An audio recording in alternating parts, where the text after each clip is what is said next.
여러분, 저희가 계속해서 상도행전을 통해서 바울의 전도 여행을 함께 보고 있습니다. 여러분들, 바울이 가는 곳마다 전도하면서 곳곳마다 교회를 세우고 개척을 하고 그곳에서 정말 그의 주의 복음을 처음으로 증거하는 일을 감당했습니다. 여러분들, 이런 바울의 사역을 보면서 여러분들의 생각 속에 바울은 어떤 사람인 것으로 보입니까? 우리가 가지고 있는 바울에 대한 이미지는 굉장히 강인하고 도전적이고 진취적이고 어떤 어려움에도 꺾이지 않는 아주 단단한 사람이라고 생각하기 쉽습니다. 하지만 우리가 생각하는 모습과 다른 바울의 모습을 우리는 성경에서 보게 돼요. 오늘 우리가 읽은 본문에는 바로 그러한 바울의 모습이 나옵니다. 제가 예전에 중국에 있을 때 한인교회에서 사역을 한 적이 있습니다. 그때 제가 있었던 도시가 홍콩 옆에 있던 심천이었고 그곳 한인교회 이름이 주사랑교회였습니다. 심천 주사랑교회에 있다가 이천 주사랑교회로 제가 온 거죠. 근데 제가 그 교회에서 사역한 지가 얼마 안 되었을 때 한국의 한 대학교 교수님이 연구년 및 중국에 있는 대학과 이 교류 차원에서 이렇게 오신 거예요. 그래서 중국에 와서 1년 동안 머물면서 제가 섬기던 그 주사랑 한인교회에 등록을 하셨어요. 근데 이분이 평생 어떤 일을 하셨냐면 광고, 컨설팅, 마케팅 이런 쪽의 일을 하시다가 이제 교직에 늦게 들어가셨어요. 그래서 학생들도 가르치면서 학생들과 30대, 40대 이런 분들이 창업을 하게 되실 때 그 창업을 돕는 창업 컨설팅 센터의 센터장이 되셨습니다. 그래서 이분들에게 이제 교육도 하시고 멘토링도 하시고 창업하신 분들에게 초보 사장님들이 어떻게 사업을 열어가야 될지를 가르쳐 주시는 거죠. 어느 날 그분과 함께 이제 식사를 하면서 교제를 하게 됐어요. 그런데 그분이 저희 교육자들에게 아주 재미난 질문을 하나 던지셨습니다. 그게 뭐였냐면, 목사님, 창업자들이 사업을 시작할 때 가장 힘든 게 뭔지 아세요? 가장 힘든 게 뭘까요? 여러분들이 생각하는 그 생각을 제가 대답했습니다. 돈 아닐까요? 사업을 여니까 없는 자금 모아가지고 은행 대출 받고 이거 어렵지 않을까요? 혹은 물건을 만드는 공장 문제, 고객을 응대하는 문제, 직원 관리하는 문제, 뭐 여러 가지 문제가 나올 거라고 여기저기서 이야기를 했는데 그분은 전혀 의외의 답을 이야기하시는 거예요. 창업자들이 가장 힘들어하는 것은 무엇이냐면 외로움이라고 합니다. 외로움. 창업하기 전까지는 이분들이 회사에서 일을 배우고 사업을 구성하면서 직장 동료들의 지원과 협력 속에서 일을 해왔다는 거예요. 아무도 혼자 한 사람은 없어요. 대부분 팀으로 아니면 누구 밑에서 배우든지 이렇게 했던 거죠. 그런데 창업을 하면 대부분의 창업자들은 거의 모든 것을 혼자 시작하게 됩니다. 누가 대신해 주거나 협력해 주는 사람이 없어요. 내 사업이고 내 일이니까. 그래서 아주 작게는 사무실 청소부터 시작해서 계약서 확인이니 물건을 검수하는 것이니 모든 걸 다 하는 거죠. 비용을 아껴야 되니까 직원도 함부로 못 뽑잖아요. 그리고 사장님 혼자 있는 회사에 누가 막 들어오려고 잘 안 하죠. 점심도 혼자 먹어야 된대요. 이런 상황에서 창업자들이 제일 힘든 게 뭐냐면 돈이나 재정이나 거래처의 문제가 아니라 혼자 다 해야 된다라고 하는, 거기서 오는 중압감, 고독함, 외로움. 그 상황에서도 여전히 힘있게 나가야 되는 이 멘탈을 관리하는 게 가장 핵심의 문제라고. 그래서 혼자 있는 걸 견디지 못하는 사람들은 절대 창업해서는 안 됩니다 라고 컨설팅을 아예 한다십니다. 여러분, 이 얘기 들으니까 동기가 되시나요? 여러분, 외로움은요, 혼자라는 것은 아무것도 안 해도요 그 자체로 사람을 지치게 만들어요. 여러분, 청년들이 이렇게 매가리 없이 다니는 청년들 가끔 보시면 외로워서 그렇구나. 여러분 그렇게 이해해 주시기 바랍니다. 네, 결혼했을 때의 안정감하고는 여러분 다 청년식을 겪어보셨지만 그 자체로 사람을 지치게 하고 힘들게 만듭니다. 그리고 영국 같은 나라에서는 뭐 재정부, 국방부, 교육부 같은 국가 장관이 다스리는 부서에 어떤 부서가 있냐면 외로운 부가 있어요. 일본에도 있습니다. 외로움이 단지 혼자 어떤 심리적인 문제, 혼자 거주의 문제가 아니라 이것이 엄청난 사회적인 문제, 정신질환, 건강, 수명, 국가의 복지 정책, 경제까지도 다 좌우하는 큰 문제이기 때문에 아예 그런 부서를 만들어 놓은 것입니다. 오늘 바울이 바로 그 문제 앞에 있었어요. 우리가 그냥 읽을 때는 이 문제가 안 보이고 지나갑니다. 근데 여러분 우리 앞에 있는 내용을 한번 생각을 해볼게요. 바울이 지금 고린도에 도착을 했습니다. 고린도에 도착하기 전에 어디에 있었죠? 어디에 있었죠? 아덴에 있었습니다. 지난주 말씀을 잘 기억하고 계시는군요. 아덴에 있기 전에는 어디에 있었죠? 데살로니가 좋습니다. 데살로니가에서 한 군데를 더 거쳤어요. 데살로니가 있긴 있었죠? 베리아에 있었습니다. 근데 바울이 언제부터 여러분 선교를 올 때 바울은 팀을 이뤄서 왔었어요. 네, 바울과 함께 선교했던 실라, 디모데, 오늘 이 본문을 기록하고 있는 누가, 이런 사람들이 바울과 함께 선교팀을 이루어서 동역을 하고 있었거든요. 그런데 베레아에서부터 바울이 혼자였습니다. 아덴으로 넘어올 때도 혼자였어요. 그리고 고린도에 와서도 혼자인 거예요. 이 실라와 디모데는 데살로니가에 있다가 베레아로 나중에 옵니다. 이렇게 홀로 있는 바울이 이 선교 앞에서 그가 당하는 많은 외적인 공격과 비방 앞에서 그걸 지금까지 견뎌왔는데 내적인 위기를 겪게 되는 거예요. 이걸 우리가 어떻게 알 수 있냐면 오늘 지금 고린도에 왔는데 바울이 고린도에 있을 때 어땠는지 바울이 쓴 내용이 있습니다. 우리 고린도전서 2장을 함께 읽어보겠습니다. 같이 읽어볼까요? 2장 시작. 내가 너희 가운데 거할 때에 약하고 두려워하고 심히 떨었노라. 여기서 바울이 내가 너희 가운데 거할 때, 여기 너희 가운데가 어디예요? 고린도예요. 고린도에 있을 때 내가 약하고 두려워하고 심히 떨었다라고 되어 있습니다. 여기서 바울이 경험했다고 하는 것, 거기에는 바울이 경험했던 어떤 압박감, 고립감 같은 것들이 있었겠죠. 바울이 근데 여기서 왜 이렇게 힘들어했을까요? 여기서 어떤 반대가 있었기 때문에. 반대는 어느 도시에나 있었어요. 고린도에서 특별한 박해를 받았습니까? 아니에요. 바울이 이곳에서 이렇게 느꼈던 것은 여러 가지가 맞물려 있습니다. 그 중에 하나는 바울이 혼자 있었다는 거예요. 그리고 혼자 있는 그 가운데서 계속되는 반대와 거절이 더 큰 무거움으로 다가온 거죠. 바울은 마게도냐로 넘어오면서부터 계속 핍박을 당했습니다. 빌립보에 가서는 매를 맞고 감옥에 갇혔어요. 근데 그때는 누가 함께 했어요? 실라가 같이 감옥에 들어가 있었어요. 데살로니가에서는 유대인들이 불량배를 동원해서 바울을 찾아 집단 린치를 하려는 것을 밤에 도망하듯이 피했습니다. 이때부터 바울이 혼자가 된 거예요. 베라에 갔는데 거기서 똑같았어요. 이때 이 바울을 갖다가 피신시키기 위해서 이 바울을 바닷길로 인도했던 어떤 형제가 있었거든요. 이 형제를 통해서 아덴까지 피난을 옵니다. 근데 그때 바울이 이 아덴으로 자기를 인도해 주는 형제한테 뭐라고 말하냐면 실라와 디모데로 하여금 내가 있는 곳에 속히 와달라고 말을 전하게 합니다. 그런데 아덴에 있는 동안, 성경은 아덴에 한 달 정도 머무는 걸로 봅니다. 아덴에 있는 동안 그들이 안 오는 거예요.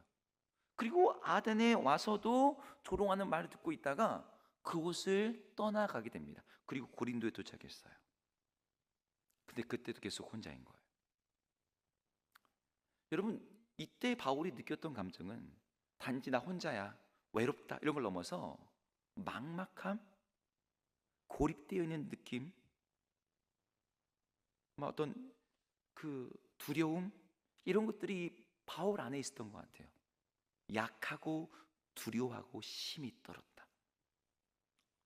여러분들에게는 언제 이런 감정이 오나요? 여러분 단지 혼자 있다고 꼭 그런 건 아닐 겁니다. 그런데 혼자 있을 때 이런 감정이 더 커져요. 나이가 좀 있으신 분들은 자녀를 출가할 때, 혹은 직장이나 회사에서 퇴직하게 될 때, 내가 너무나 수고하고 노력했는데 아무런 열매 없이 그 일을 끝내야 될 때, 내가 열심히 일하고 있는데 아무도 나의 수고를 인정해 주지 않을 때, 사람들은 어떤 깊은 좌절감이나 낙심이나 세상에 내 편 없네 라는 마음이 듭니다. 근데 그런 감정이 신앙을 갖고 있다고 안 드는 게 아니라는 거죠. 여러분 교회 안에서도 그런 마음이 들 때가 있어요. 여러분 교회 안에서 보통 시험 들었다라고 말할 때가 있습니다. 언제 시험 들었다 그러죠? 그럼 언제 시험 듭니까? 보통 섭섭마귀라 말 쓰죠. 섭섭한 마음이 들 때 시험이 들어요. 이 섭섭마귀가 누구한테 찾아온 줄 아세요? 아무 일도 안 하는 사람한테는 안 찾아와요. 서섭할 일이 없어요. 아무 일도 안 하니까. 근데 일을 많이 하고 사역과 봉사도 많이 하고 충성된 분들의 마음에 들어옵니다. 많은 일을 하는데, 봉사를 하는데 사역의 열매가 없어. 아이들을 그렇게 쓰는데, 전도를 하는데 오질 않아. 네? 그래서 이렇게 봉사하고 하는데 아무도 알아주질 않아. 수고한다고 인정해 주질 않아. 여러분 그럴 때 마음이 정말 힘들고 외롭고 어려워집니다. 그런데 바로 그때 이 마음이 취약해졌을 때 마귀가 우리 귀에다가, 마음에다가 말하는 거죠. 야, 너 이렇게 수고하는 게 무슨 의미가 있어? 아무도 너를 돕지 않잖아. 아무도 너를 인정하지 않잖아. 너 혼자야.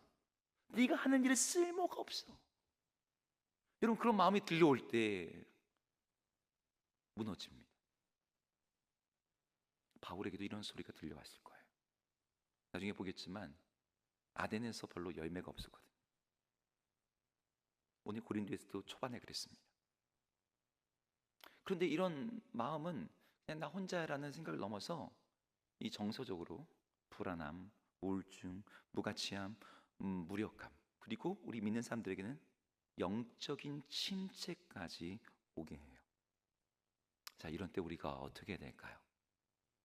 기도 뜨겁게 하고 찬양 많이 부르고 그러면 될까요?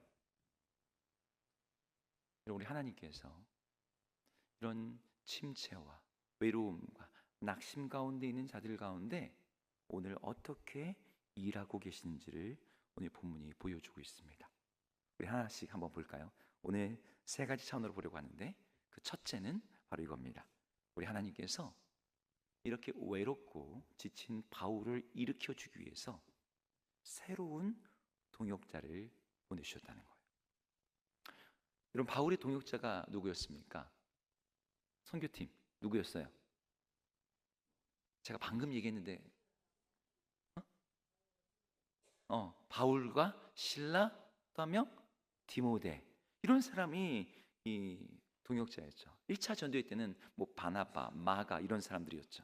그런데 이 데살로니가 이후부터 피난할 때부터 함께하지 못했단 말이에요. 그런데 고린도에서 어떤 사람을 만납니다. 우리 2절을 같이 읽어보겠습니다. 2절 읽겠습니다.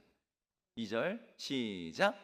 아골라라 하는 본도에서 난 유대인 한 사람을 만나니 클라우디오가 모든 유대인을 명하여 로마에서 떠나라 한고로 그가 그 아내 브리스길라와 함께 이달리아로부터 새로 온지라. 바울이 그들에게 가매. 네, 여기에 한 사람, 한 여인 부부가 나와요. 여기 나온 사람은 아굴라 그리고 그의 아내인 브리스길라입니다. 여러분 이 두 사람의 이름 많이 들어보셨죠, 그죠? 이 두 사람의 이름이 성경 여기저기 나옵니다.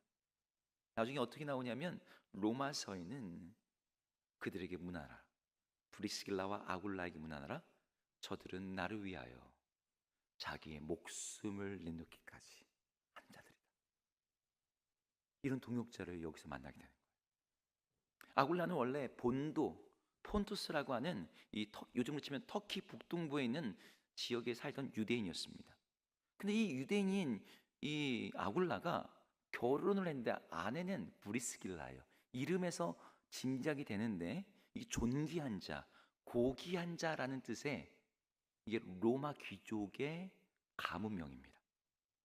그래서 이 브리스길라가 이제 라틴어로 말하면 프리스카라는 단어인데 성경학자들은 이 여인이 로마 고위층의 여인이었을 거라고 짐작을 해요. 근데 이 두 사람이 로마에서 살다가 일종의 국제 결혼을 한 거죠. 살다가 클라우디우스 황제 때 칙령에 의해서 로마에서 고린도로 이주를 하게 돼요. 근데 말이 이주지 사실은 추방이었습니다. 이 클라우디우스 황제의 칙령이 뭐냐면 로마에서 살고 있는 모든 유대인들을 추방하라는 명령이었어요. 그리고 이 추방의 명령이 왜 주어졌냐면 당시 로마 시 안에서 유대인들 사이에서 갈등이 있었다는 거예요. 다툼이 있었다는 거예요. 어떤 문제가 있었어요. 그 문제가 뭐냐? 유대인들 안에 그리스도를 믿는 자들과 기존 유대인들 사이의 갈등. 그래서 유대인들이 로마에서 쫓겨나게 됩니다. 그러니까 여기 나오는 아굴라와 브리스길라는 바울을 만나기 이전에 이미 그리스도인이었던 것으로 보입니다. 그런데 이들이 로마에서 추방을 당해서 고린도에 와 있는 거예요. 여러분, 이들이 왔을 때 로마에서 제대로 재산이나 처분하고 왔을까요? 아니죠. 로마 내에서 이 부부가 가지고 있던 모든 사업 기반에 대한 권리 내놓고 재산상의 손실 가운데 고린도로 쫓겨나오듯이 왔을 거예요. 브리스길라는 거기 있어도 되지만 남편이 유대인이니까 같이 나와야 되는 거예요. 여러분, 이 두 사람 이야기 좀 비슷하지 않습니까? 바울은 복음을 전하다가 계속해서 유대인들의 반대를 받아서 쫓겨나는 경험을 했다면 아굴라 부부 역시 복음과 관련된 이유로 이들은 유대인이 아니라 로마인들의 명령에 의해서 쫓겨나는 공통된 경험을 하고 있었어요. 그러다가 이들이 만난 거예요. 여러분, 마음이 어땠을까요? 바울의 마음이 어땠을까요? 저들도 신앙으로 인해서 추방당했다는 어떤 그 공통점이 있는 거예요. 여러분, 어려움을 당할 때 나 혼자다라고 느낄 때 아무도 내 아픔을 이해해 줄 수 없어 라고 생각될 때 나랑 똑같은 고난을 당한 사람을 만나면 그 사람의 존재 자체로 위로가 됩니다. 제 이전 교회에 어떤 집사님이 자녀를 잃었습니다. 목회자도 위로가 안 돼요. 근데 어떤 집사님이 그분을 끌어안으시고 우시는 거예요. 근데 그분도 자기의 자녀를 어린 아이 때 잃으셨거든요. 그러니까 누구도 어떻게 말을 못 해주는 상황에서 자녀를 잃은 엄마만 그분을 위로할 수 있는 거죠. 바울이 이 사람을 만나는데 너무너무 위로가 되는 거예요. 근데 비슷한 게 이것만이 아니었습니다. 이 아굴라 브리스길라 부부가 하는 일이 바울이 하는 일하고 똑같은 거예요. 우리 3절을 같이 한번 읽어볼게요. 3절 읽겠습니다. 시작. 업이 같음으로 함께 살며 일을 하니 그 생업은 천막을 만드는 것이더라. 네, 생업이 같았다고 말합니다. 여기 나온 생업이 뭐냐면 천막을 만드는 것. 이게 헬라어로는 스케노포이오스라는 단어인데 직역을 하면 텐트를 만드는 사람이라는 뜻입니다. 이 바울이 고향이 어디냐면 다소입니다. 다소. 이 다소 지역과 본도 지역이 가까워요. 근데 이 지역에 특산품이 있어요. 그게 뭐냐면 이 지역에서 자라는 염소는 다른 지역의 염소털하고는 달라. 네, 같은 염소여도 좀 품종이 다를 수 있잖아요. 여기에서 나오는 염소털의 직물로 만든 킬리키움이라고 하는 천이 있는데 이 천으로는 이 직물로 만든 이 천이 아주 좋은 천이었습니다. 어떤 역할을 했냐면 방수성이 좋아요. 그러니까 우리가 일반 양모는요, 물을 만들면 젖잖아요, 그냥. 근데 이 킬리키움은 물을 얘네가 기름을 아주 많이 갖고 있어서 이 습기와 비를 막아준대요. 그리고 뜨거운 열기도 강해요. 요즘으로 치면은 여러분 그 산에 올라갈 때 입는 고어텍스 같은 그런 옷감인 거예요. 이걸 가지고 군사용 천막, 여행자용 텐트, 덮개, 두꺼운 망토 같은 걸 만들었습니다. 근데 여러분 유대인들은 민족적으로 성인이 될 때 누구나 한 가지 이상의 기술을 배워야 된다라고 하는 어떤 민족적 문화가 있습니다. 근데 바울도 이 기술을 배웠던 것 같고 아굴라도 이 기술을 배웠던 것 같아요. 그 기술을 가지고 있던 바울이 혼자 고린도에 와서 내가 뭘 해야 될까? 지금 아무것도 돈도 없고 사람도 없어요. 그러니까 일꾸리를 찾다가 이 부부를 딱 만난 거예요. 복음을 전하려면 생활을 유지해야 되는데 같은 일을 하고 있는, 같은 믿음을 가지고 있는 부부를 만났어요. 같은 처지에 있는 거예요. 여러분 이게 얼마나 큰 도움이고 위로가 되겠습니까? 근데 여기서 천막을 만든 일에서 두 사람이 같은 일을 갖게 됐다, 그래서 성교비 걱정 없게 됐다, 이 이야기는 이 정도 수준의 이야기가 아니에요. 여기서 바울이 천막을 만든 일을 하는 사람을 만났다라고 하는 이것은 직업적인 동업자를 만났다는 뜻을 넘어서 선교적인 동역자를 만났다는 영적인 의미를 갖고 있습니다. 왜냐하면 이 텐트를 만드는 자라는 의미 때문에 그래요. 여러분 이방인 선교를 바울이 처음 시작할 때 이방인 선교 문제 때문에 예루살렘에서 공의회가 모이게 됩니다. 최초의 교회 회의였어요. 이때 바울과 바나바가 선교 보고를 할 때 예루살렘 교회의 지도자였던 야고보가 바울의 이방인 사역에 대해서 이렇게 말을 합니다. 사도행전 15장 16절 17절 같이 읽어볼까요? 읽겠습니다. 시작. 이후에 내가 돌아와서 다윗의 무너진 장막을 다시 지으며 또 그 허물어진 것을 다시 지어 일으키리니 이는 그 남은 사람들과 내 이름으로 일컬음을 받는 모든 이방인들로 주를 찾게 하려 함이라 하셨으니. 네, 모든 이방인들로 주를 찾게 하려 함이라. 이 앞에 뭐가 써 있습니까? 뭐가 있어요? 다윗의 무너진 장막을 다시 지으며 허물어진 것을 다시 일으킬 것이다 라고 하는 말씀이 주어져 있습니다. 여기 나오는 다윗의 장막이 뭐죠? 제가 이거 가지고 설교도 했었는데 기억 안 나십니까? 여기 나온 다윗 장막이 뭐예요? 여기서 나온 다윗 장막은 모세가 만들었던 성막과 대비되는 장소죠. 모세가 만들었던 성막은 율법의 명령을 따라서 제사와 제물을 가지고 나가는 그러한 예배 방식을 가리키는 대명사라고 한다면, 다윗의 장막은 다윗이 하나님의 법궤를 자기 다윗성에 메고 올라와서 하나님께 예배드렸던 장막이 다윗 장막이에요. 모세의 성막에서는 아론의 혈통이 아닌 제사장이 그곳에 들어갈 수가 없으며 제물의 피가 아니고서는 하나님께 나아가지 못합니다. 하지만 다윗의 장막에서는 제사장이 아닌 다윗이 기쁨으로 어떠한 제물도 없이 하나님 앞에 나가 찬양으로 감사로 예배하던 곳이 이 다윗의 장막이었어요. 근데 이 다윗의 장막이 잠깐 역사 속에 있다가 솔로몬이 성전을 지으면서 사라지게 됩니다. 근데 이 무너졌던 장막을 누가 다시 일으키신다고 성경에 예언되어 있어요? 메시아. 그리고 그분이 누구예요? 우리가 믿는 예수 그리스도입니다.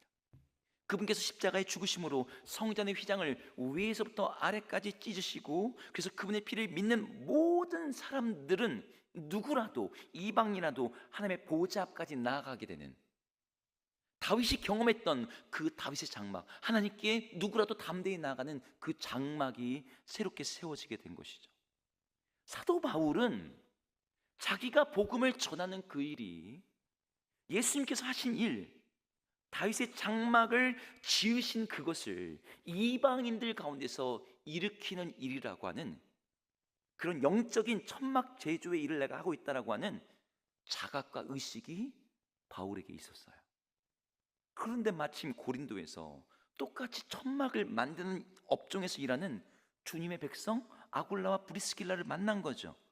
다윗의 장막이 무너진 이후에 그 장막을 재건하는 영적인 천막 제조업에 하나님이 동일한 일을 하는 사람을 내게 붙여주셨다? 여러분, 이것은 바울에게 엄청난 도전이 되었을 겁니다. 그냥 그리스도인이 아니라, 그냥 같은 경험을 하는 사람이 아니라 같은 비전과 같은 사역을 하는 동역자를 만난 거죠. 여러분들이 외롭고 여러분들이 낙심되고 내가 혼자라고 생각될 때 우리 하나님이 이와 똑같은 일을 하세요. 바울이 하셨던 것처럼 하나님은 우리를 홀로 두지 아니하시고 우리 옆에, 우리 주변에 동역자를 붙여주십니다. 여러분, 이거 믿으십니까? 아닌 것 같아요? 같은 복음 아래 같은 영적인 비전과 목적을 가지고 살아가는 사람들, 그게 누구예요? 우리 교회잖아요. 그래서 함께 주의 복음을 전하고 이 땅에 무너진 다윗 장막을 함께 재건하는 사람들.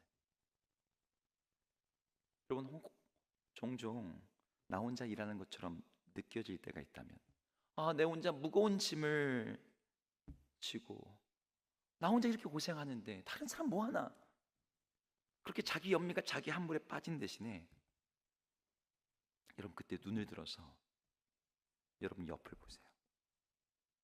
거기에는 여러분처럼 여러분과 함께 주의 짐을 지고 있는 주의 백성들이 있습니다.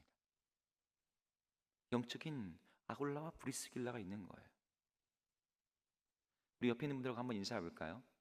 옆에 있는 분이 남자라면 제가 당신의 아굴라입니다. 그리고 여자분이라면, 자기가 여자라면 내가 당신의 브리스길라입니다. 너무 어려운 인사인가요? 네, 제가 당신의 아굴라입니다. 제가 당신의 브리스길라입니다. 여자분들은 브리스길라라고 말하시면 되고 남자분들은 아굴라라고 말하시면 됩니다. 같이 인사해 보겠습니다. 시작. 내가 당신의 아굴라입니다. 네. 하나님이 붙여주신다고요. 담임 목사님이 저한테 그러시더라고요. 항상 교회에 하나님, 어떤 사역자가 필요합니다. 어떤 일꾼이 필요합니다. 그럼 하나님이 보내주셔요. 하나님이 그 일에 맞는 사람들을 붙여주시고. 여러분, 주의 몸된 교회, 그렇습니다. 우리 교회 반주하는 분이 필요하니까 반주하는 분 보내주시고, 전기 교회가 건물이 어려운데 그럼 전기하는 분을 보내주시고. 네. 하나님이 맞는 사람들을 보내주시는 거죠. 여러분, 주님이 보내신 주의 백성들, 주의 동역자들을 보시면서 다시 일어나서 힘을 얻는 여러분 되기를 주 이름으로 축복합니다. 아멘. 자, 그러면 동역자만 있으면 외로움이, 낙심이 다 해결이 될까요? 없는 이보다 못한 사람도 가끔씩 있는 것 같잖아요, 그죠? 네. 남편이 하나님이 나에게 붙여주셨지만 위로가 안 되고 자꾸 남의 편 같이 느껴질 때가 있잖아요. 오늘 바울이 겪는 내적인 위기는요, 외로움의 문제만이 아니라 그가 겪고 있는 외적인 것과도 연결되어 있었어요. 여기 고린도라고 반대가 없었던 게 아닙니다. 이곳에서도 유대인들이 반대하고 거부하고 대적하고 비방했습니다. 바울이 복음을 전하는데 하나님의 백성을 자처하는 유대인들이 계속해서 안 들어요. 그때 바울이 어떻게 행동했냐면 오늘 6절처럼 행동을 합니다. 6절을 같이 읽어볼게요. 시작. 그들이 대적하여 비방하거늘 바울이 옷을 털면서 이르되 너희 피가 너희 머리로 돌아갈 것이요 나는 깨끗하니라. 이후에는 이방인에게로 가리라 하고. 네, 여기서 바울이 이 자기 백성들 앞에서 뭐라면 옷을 털어요. 뭐 이렇게 턴 정도가 아니라 이 겉옷을 벗어서 팍 터는 겁니다. 너희 피가 너희 머리로 돌아가라. 나는 너희들 앞에서 파수꾼의 역할을 감당했지만 경고를 듣지 않았기에 너희들이 당할 앞으로의 일은 너희 책임이다 라고 말을 하는 거죠. 근데 여러분, 성경을 자세히 읽으시다 보면 오늘 바울의 행동이 조금 다르다는 걸 눈치채시는 분이 있을 겁니다. 바울이 예전에 또 비슷한 일을 한 적이 있어요. 안디옥에서 복음을 전할 때 그들이 거부하니까 바울이 어떤 행동을 했거든요. 뭘 했을까요? 옷을 털었을까요? 그때는 신발에 먼지를 털었습니다. 우리 예수님이 명령하신 거거든요. 너희가 복음을 전할 때 그 사람들이 듣지 않으면 너희 신발의 먼지를 털어버려라. 이게 이제 너랑 나랑 상관없다 이런 뜻입니다. 예? 원래 유대인들이 이방 지역을 갔다 여행하고 돌아올 때 가나안 땅에 들어오면 내가 하나님의 땅에 들어오니까 이방 땅의 먼지를 가져오지 않겠다 해서 신발을 터는 거예요. 근데 오늘 본문에서는 바울이 옷을 텁니다. 옷을 왜 털었을까요? 여기도 의미가 있겠죠.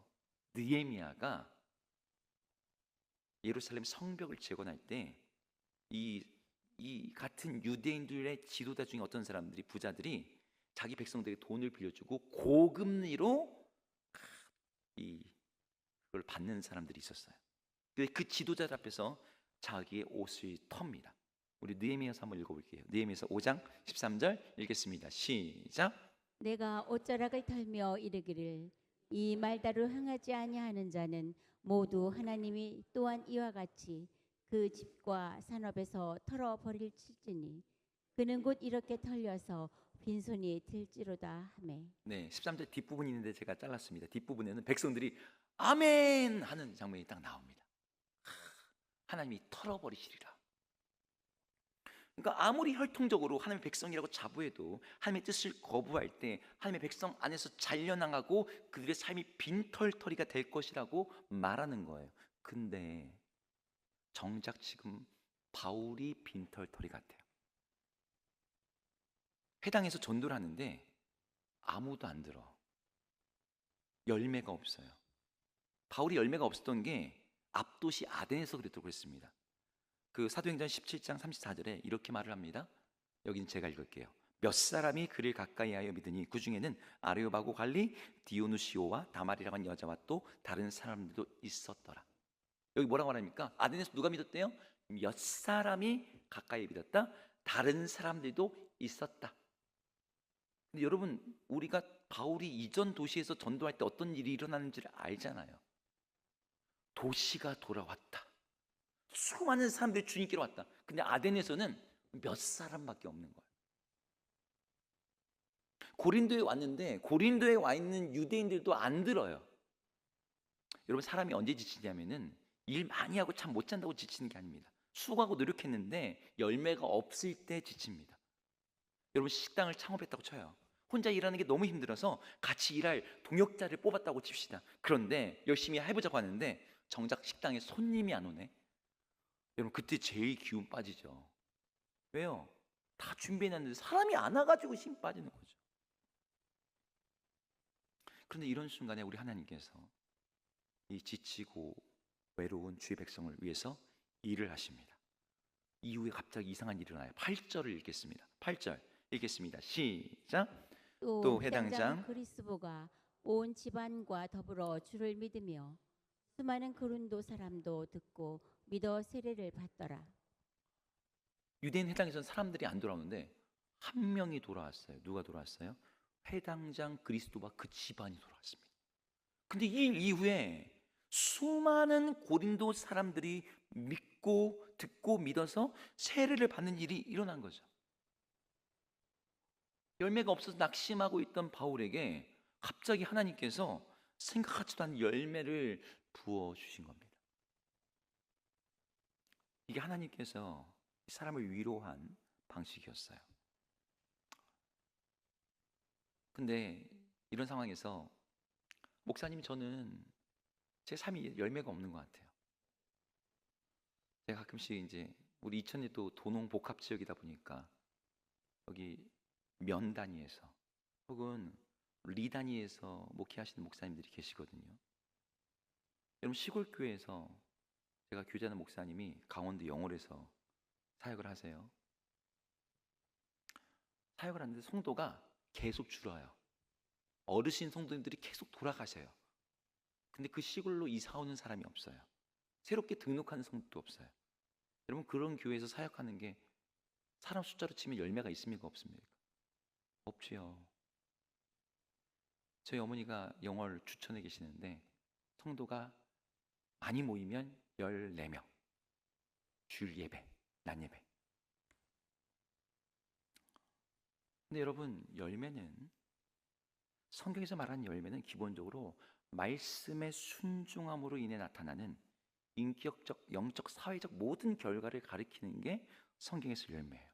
여기서 이 말의 초점은 말씀에 순종하는 그 자체가 열매를 맺게 한다는 거예요. 여러분, 우리가 주님을 위해서 살 때 우리 하나님은 주의 백성들을 앙상한 가지가 되도록 방치하지 않으세요. 하나님은 어떤 방식으로든 그들의 삶에 열매를 맺도록 만드십니다. 여러분, 위대한 부흥의 이야기들을 보시면 부흥을 일으켰던 사람을 전도한 사람은요, 자기 평생에 그 사람 한 번밖에 전도 못했대. 그런데 자기가 전도한 그 한 사람이 위대한 부흥을 일으킨 거죠. 난 평생에 한 명밖에 회심 못 시켰는데 했던 그 사람이. 여러분, 포도나무의 비유를 다 아실 겁니다. 그 비유 속에서 예수님이 이렇게 말씀하세요. 요한복음 15장에 나오는 말씀인데 우리 한번 같이 읽어볼까요? 시작. 물은 내게 붙어 있어 열매를 맺지 아니하는 가지는 아버지께서 그것을 제거해 버리시고 무릇 열매를 맺는 가지는 더 열매를 맺게 하려 하여 그것을 깨끗하게 하시느니라. 네, 여러분, 이 구절에 대한 오해가 조금 있어요. 여러분, 이 구절 잠깐 그대로 놔줘 보세요. 여기 내게 붙어 있어 열매를 맺지 아니하는 가지는 아버지께서 그것을 제거해 버리신다. 열매를 맺는 가지는 더 열매를 맺게 하려고 깨끗하게 하신다. 오해가 있는 부분이 뭐냐면 제거해 버리신다는 부분입니다. 열매가 없으면 제거해 버리신다. 여러분, 다른 비유에서 마가복음이나 누가복음에 보면은 열매 맺지 못하는 무화과 나무에 대한 비유가 나와요. 주인이요, 조금만 참아주셔서 농부가 1년만 더 해보겠습니다. 안 그러면 찍어서 불에 던지겠다. 이 구절이 그런 뜻이라고 생각합니다. 그런데 내용이 달라요. 여기 나오는 제거해버리다는 단어, 에게이로라는 단어는 제거해버린다는 뜻이 2번 뜻입니다. 사전에 1번 뜻, 2번 뜻, 3번 뜻, 4번 뜻 있잖아요. 그 중에 2번 뜻이에요. 1번 뜻이 뭔지 아세요? 들어올리다입니다. 근데 들어올리다라고 번역을 하면 열매를 맺지 아니하는 가지는 아버지께서 그것을 들어올리시리니, 이게 조금 해석이 잘 안 돼. 그래서 번역할 때 2번 뜻으로 지금까지 번역을 해온 거예요. 그러다가 20세기 들어와서 고대의 포도 농사가 어떻게 이루어지는지 문헌과 고대 부조들이 발견이 됐어요. 요즘에 포도 농사 어떻게 합니까? 포도 딱 나무 심고 딱 건쿨 식물이니까 딱 대 세우고 위에다가 철망 딱 해놓고 저기다 철망해서 포도송이가 위에서 따도록 이렇게 만들죠. 고대는 그러지 않았습니다. 포도나무 가지를 세우지만 다 넝쿨들이 바닥에 있어요. 바닥에 기어요. 근데 바닥에 딱 붙어 있으면 가지가 어떻게 될까요? 한낮의 뜨거운 햇볕이 땅의 복사열에 의해서 화상을 입어서 죽어버립니다. 그러니까 농부들이 어떻게 하냐면 그 바닥에 있는 그 가지들이 이게 거기에서 타지 않도록 얘네들이 들어 올려줘요. 돌을 괴어주다든지 나뭇가지를 데워준다든지, 그게 들어 올린다는 단어예요. 그래서 이 구절의 뜻은 뭐냐면 열매를 맺지 못하는 가지들은 어떻게든 주님께서 열매를 맺도록 들어 올려주신다는 뜻이에요. 그리고 열매 맺는 가지는 더 열매를 맺도록 깨끗하게 하신다. 여기서 깨끗하게 하신다는 말은 가지치기를 해주신다는 뜻입니다. 그러니까 요한복음 15장에 나오는 포도나무 비유의 핵심은 열매를 안 맺으면 지옥이고 맺으면 천국이다, 이런 뜻이 아니라 열매가 있든 없든 예수 그리스도에게 붙어만 있으면 그분이 어떻게든 하신다.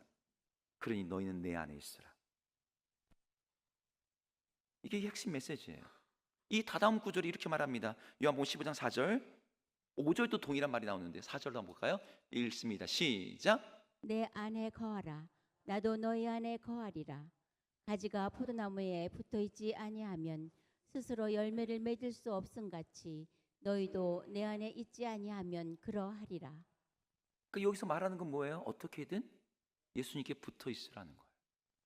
내 생각에 열매가 없어 보여도, 나는 쓰임 받지 못하는 것처럼 느껴져도, 낙심이 되어도 그분께 붙어 있으면 주님께서 알아서 하신다.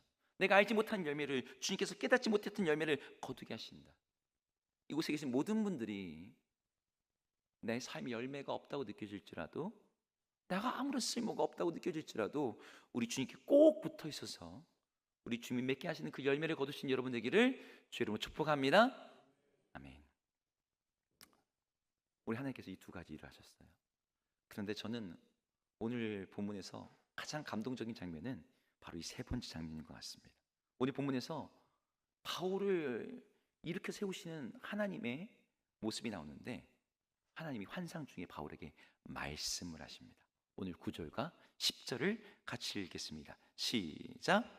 밤에 주께서 환상 가운데 바울에게 말씀하시되 두려워하지 말며 침묵하지 말고 말하라. 내가 너와 함께 있으며 어떤 사람도 너를 대적하여 해롭게 할 자가 없을 것이니 이는 이 성 중에 내 백성이 많음이라 하시더라. 아멘. 여기서 하나님 바울에게 너 두려워하지 마. 침묵하지도 말고 말하라. 내가 지금 두려운데, 힘이 떨리는데, 연약한데 어떻게 두려워하지 않을 수 있죠? 어떻게 낙심하지 않을 수 있죠? 어떻게 계속해서 복음을 증거할 수 있죠? 저 사람들이 저렇게 반대하고 있는데. 근데 여기 근거가 뭐였어요? 내가 너와 함께 함이라. 오늘 주님께서 바울에게 들려주신 음성이 다른 게 아니었어요. 이거 하나였어요. 외롭고 낙심하는 사람에게 하나님이 동역자도 붙여주시고 열매도 보게 하셨지만 더 큰 은혜는 무엇이냐면 내가 너와 함께 있다는 거예요. 이거는 바울에게 어떤 사역의 지시로 준 것이 아니라 그의 마음속 깊은 곳에 하나님이 야, 너 지금 외롭지 않아. 너 지금 쓰러질처럼 지쳐 있겠지만 난 너를 혼자 두지 않아. 나는 너에게 관심 있고 난 너와 함께 할 것이고. 하나님이 그 음성을 바울에게 들려주신 거죠. 여러분들이 이 음성을 여러분 듣고 계십니까? 여러분들이 아무리 혼자 있어도 주님께서 이렇게 들려주시는 음성을 들으면 여러분 다시 힘이 나는 거예요. 우리 상반기 때 그 캄보디아 선교사님이 오셔서 수요 중보 기도회 때 나눔을 해주시는데 제가 큰 은혜가 있었습니다. 매일 새벽마다 혼자 기도회를 하신대요. 혼자. 그래서 이 선교사님이 하나님 저 한 명만 더 와서 같이 기도하면은 저 정말 힘이 날 것 같아요. 새벽 기도회 때 한 명만 더 왔으면 좋겠어요. 근데 이분이 새벽 기도할 때마다 이제 자기 혼자 찬송 하나 부르고 기도하시는데 옛날 찬양, 은혜 찬양 부른대요. 주님요, 이 손을 꼭 잡고 가소서. 그러다가 이제 한국에 나온 거예요. 한국에 나와가지고 이분이 이제 그 선교 복을 하겠다고 딱 앉아 있는데 옆에 있는 분이 나가서 이제 특송을 하는데 자기가 맨날 새벽 기도 때 불렀던 그 노래를 딱 부르더래요. 주님요, 이 손을 꼭 잡고 갔어. 근데 그분이 그 노래를 부르면서 눈물을 그렇게 흘리시더라는 거예요. 아이고, 그렇게 우시나? 저분 들어오시면 제가 이거 좀 손수건 좀 이렇게 해드려야겠다. 손수건을 딱 꺼내는데 갑자기 주님께서 마음의 말씀을 들려주더래요. 누구야? 너도 새벽에 이 노래 많이 불렀지? 내가 그거 다 들었다. 내가 너랑 같이 있었다. 그분 주려고 손수건 꺼냈는데 자기가 갑자기 눈물이 너무너무 나서 어떻게 막 감당할 수 없었다고. 그 선교지에서 몇십 년 동안 혼자서 기도하지만 주님이 나와 함께 하신다는 그 음성을 들을 때 다시 계속할 사역할 힘이 있는 거죠. 여러분, 우리에게도 그 음성이 필요합니다. 여러분도 그 음성을 들어야 돼요. 그 음성 없이 내 혼자 주님을 위해서 많이 하겠다고 하는 것들이 여러분 결국 나를 지치게 하고 번아웃에 빠지게 하고 그러다가 주님이고 뭐고 주의 일이고 뭐고 엘리야처럼 되는 거죠. 방금 그 선교사님 노래도 얘기했지만 여러분 융복희 원사님이 예전에 불렀던 노래를 아마 아실 겁니다. 여러분이란 노래. 그 시작 어떻게 하죠? 내가 만약 외로울 때면 누가 나를 위로해 주나? 제가 이 노래를 너무 좋아하는데 오늘 설교를 준비하면서 이 노래가 만들어진 배경을 좀 알다가 깜짝 놀랐습니다. 놀란 지점이 여러 가지가 있었어요. 이 노래를 만드신 분이 그 윤양기 목사님인데 윤복희 권사님의 오빠예요. 두 분이 다 가수였어요. 이 두 분의 아버지가 유명한 엔터테이너였습니다. 그러니까 집안 전체가 이 연예인 가문인 거죠. 근데 윤복희 씨가 이 당시 어떤 상황이었냐면 이혼을 2번째 했었습니다. 그 당시 이혼 한 번만 해도 그랬는데 첫 번째 남편이 배우이자 가수였던 유주용 씨. 그리고 이혼했어요. 2번째가 저도 이번에 알았습니다. 가수 남진이랑 결혼했다가 헤어졌던 거더라고요. 여러분 아시나요? 남진? 모르셨죠? 저도 이번에 알았어요. 근데 이 결혼이 할 때 아주 한국에 난리가 나답니다. 이혼녀랑 결혼한 남진. 그런데 다시 이혼. 당대 톱스타들과 2번이나 결혼했다가 2번의 이혼을 겪으면서 여자로서 감당하기 힘든 그런 시선, 그런 아픔. 그러니까 윤복희 씨가 그 당시에 진짜 절망밖에. 내가 어떻게 살지? 그러다가 병원에 입원해 있는데 바로 옆방에 고 하용주 목사님, 젊은 날 하용주 목사님 옆에 병실에 있는 거예요. 이 목사님도 생명이 왔다 갔다 하는 상황에서 복희 씨, 저 좀 위해서 기도 좀 해주세요. 여기는 목사님이고 자기는 지금 내가 죽겠는데 좀 누구를 위해서 기도하라는 거야. 근데 기도를 하는데 주님의 음성이 들려왔답니다. 어떤 음성이 들려왔냐면 들려온 음성을 가지고 여러분의 노래를 만들어줘요. 너 막막하니? 내가 지팡이니까 너는 나만 잡고 따라와라. 너는 나를 봐라. 너 외롭니? 내가 너를 위로해 줄 거야. 내가 누구를 위해 하나밖에 없는 나의 아들을 십자가에 못 박혀 죽겠는 줄 아니? 바로 너. 여러분이란 노래 원래 영어 버전입니다. 이 노래가 국제 가요제에 나갔던 노래예요. 원제목이 이치유입니다. 그건 너. 근데 우리말로 번역할 때는 하윤조 목사님이 하도 여러분 이 설교를 많이 하셔가지고 제목을 여러분이나 지었대요. 찬양, 여러분 영어 가사 들으면 이거 완전히 가스펠이에요. 찬양이에요.